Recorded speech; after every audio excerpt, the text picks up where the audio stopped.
নমস্কার, আমি তরুণ ঘোষ। একটা জরুরি খবর দেওয়ার জন্য একটা ছোট ভিডিও আপনাদের কাছে নিয়ে এলাম। সেটা হচ্ছে চট্টগ্রাম নিয়ে।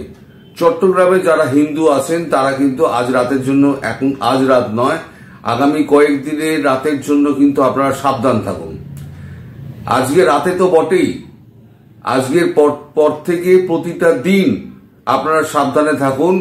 কারণ যে ঘটনাটা আদালতে ঘটেছে, যে উকিলটি, শিক্ষানবিশ উকিলটি মারা গেছেন, দুঃখজনকভাবে মারা গেছেন, তাকে জবাই করা হয়েছে, এই একটা অজুহাত খাড়া করা হচ্ছে। আর করেছে কারা? সেটা সনাতনী হিন্দুদের ওপরে চাপানো হয়েছে, যারা ইসকন ভক্ত।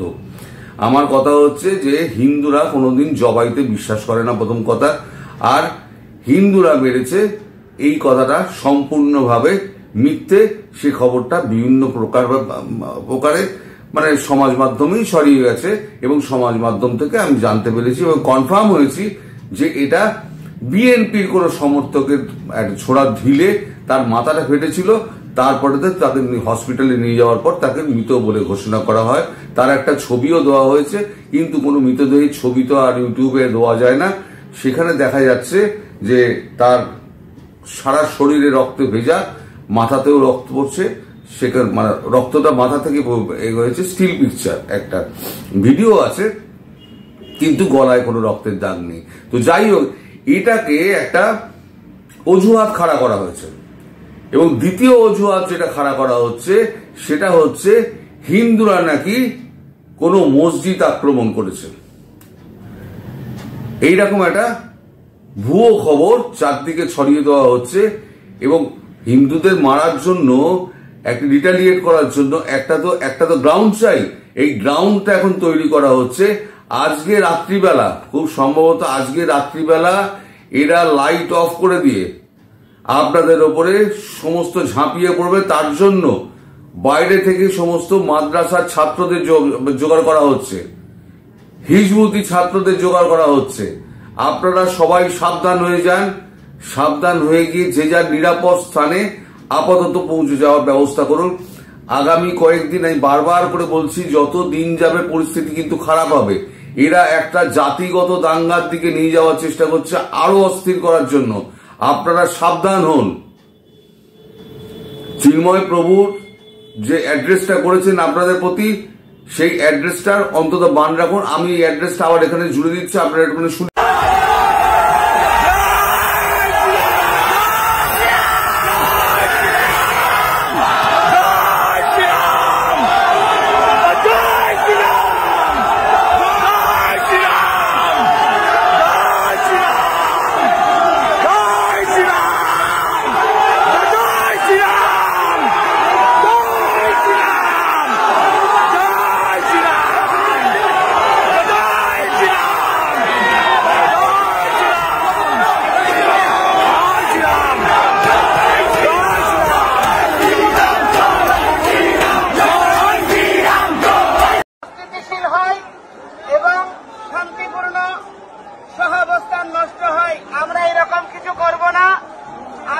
সংযত করে, আবেগকে শক্তিতে পরিণত করে শান্তিপূর্ণ আন্দোলন করবেন।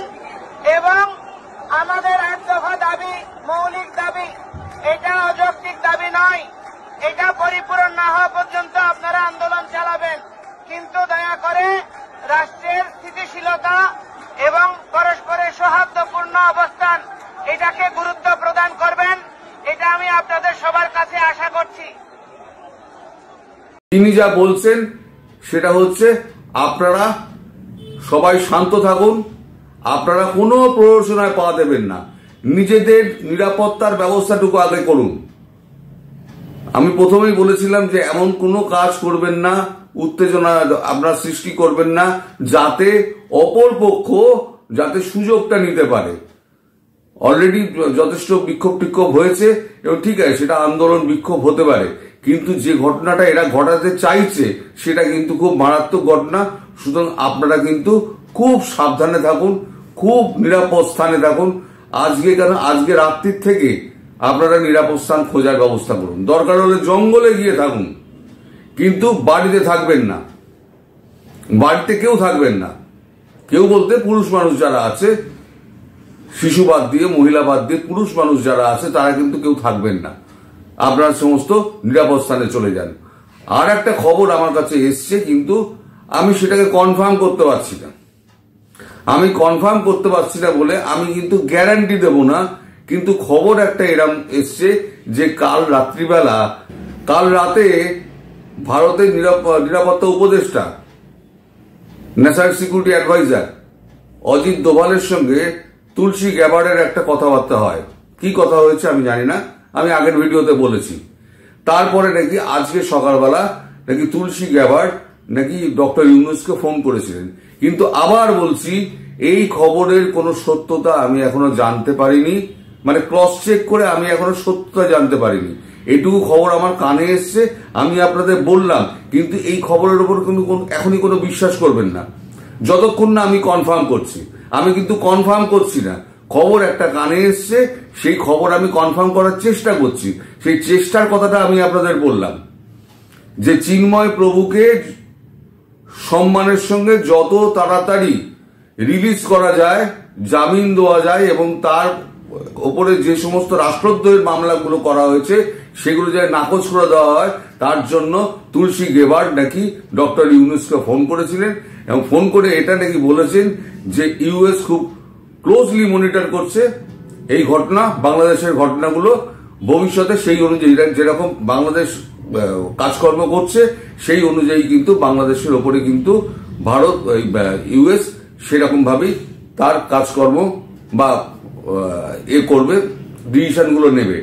এই ঘটনাটা কতটা সত্যি কতটা মিথ্যে আমি জানি না, এখনো পর্যন্ত আমি কনফার্ম করতে পারিনি ডক্টর ইউনূসের সঙ্গে সত্যিই কথা হয়েছে কিনা। যদি হয়ে থাকে তাহলে আমি পরবর্তীকালে আবার ভিডিওতে আমি আপনাদের বলবো চিন্ময় প্রভুর ব্যাপারে কোনো কথা আদৌ হয়েছে কিনা, আমি সেটাও কনফার্ম করব। সবাই সাবধানে থাকবেন এবং নিরাপদ দূরত্বে চলে যান, নিরাপদ স্থানে চলে যান। এই ছোট ভিডিওটা আপনাদের জন্য বানানো। সবাই ভালো থাকবেন, সুস্থ থাকবেন এবং সাবধানে থাকবেন। নমস্কার।